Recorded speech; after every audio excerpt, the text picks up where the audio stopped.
सत्ता शासन की व्यवस्था में नीचे से ऊपर की तरफ बदलाव करने वाले साहब के राजनीतिक विचार आज के राजनीतिक हालात में बेहद जरूरी है। जब देश की सत्ता केवल दो दलों के बीच बांटने की कोशिश की जा रही है, तो मान्यवर जी के विचारों पर चलने वाले हम सभी अनुयायियों के लिए बहुत जरूरी है कि हम बहुत मजबूती से हम बहुजन समाज के मूल्य सिद्धांतों के साथ खड़े रहें। मैं आप सभी से निवेदन करूंगा कि अक्टूबर 2000 में नागपुर में मान्यवर जी ने अपने कैडर में जो भाषण दिया था उसे जरूर सुने और उसे अन्य साथियों को भेजें और सुनने को कहें। साहब ने अपने भाषण में बहुत साफ साफ कहा है कि वो कांग्रेस और भारतीय जनता पार्टी जैसे दलों के पीछे पीछे चलकर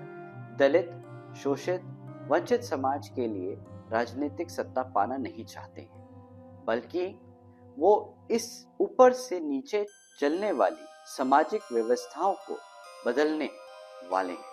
और साथियों, साहब ने बदल दिखाया। जब 1995 में आदरणीय बहन जी के नेतृत्व में बीएसपी की पहली बार सरकार बनी, तब बहन जी ने अपने कार्यकाल में 50% अनुसूचित जातियों की आबादी वाले 11,524 अंबेडकर गांवों का निर्माण किया, 4 यूनिवर्सिटीज का निर्माण किया और अनुसूचित समाज से आने वाले भूमिहीन साथियों को 7 लाख एकड़ जमीन बांटी। बीजेपी का इस्तेमाल कर 6 महीने में सत्ता चलाने के बाद हमने गठबंधन तोड़ दिया।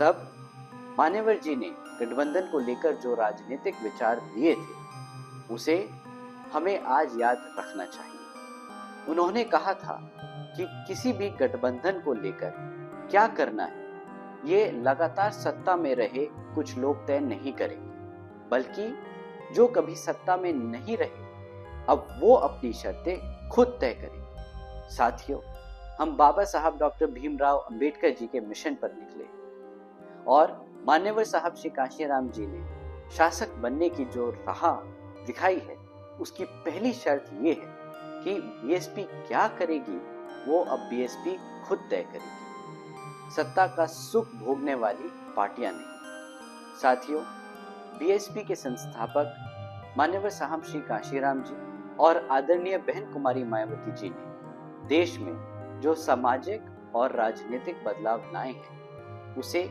किसी भी कीमत पर कमजोर नहीं होने देना है। बीएसपी के सभी युवा साथियों की ये जिम्मेदारी है कि हम पूरी ताकत से इस विचार को और मजबूत करें। मान्यवर साहब के इस भाषण को सुने और संकल्प लें कि राजनीतिक हालातों से घबराकर सत्ता पाने की अपनी शर्तों से समझौता नहीं करेंगे। जय भीम, जय भारत, जय मान्यवर साहब कांशीराम जी।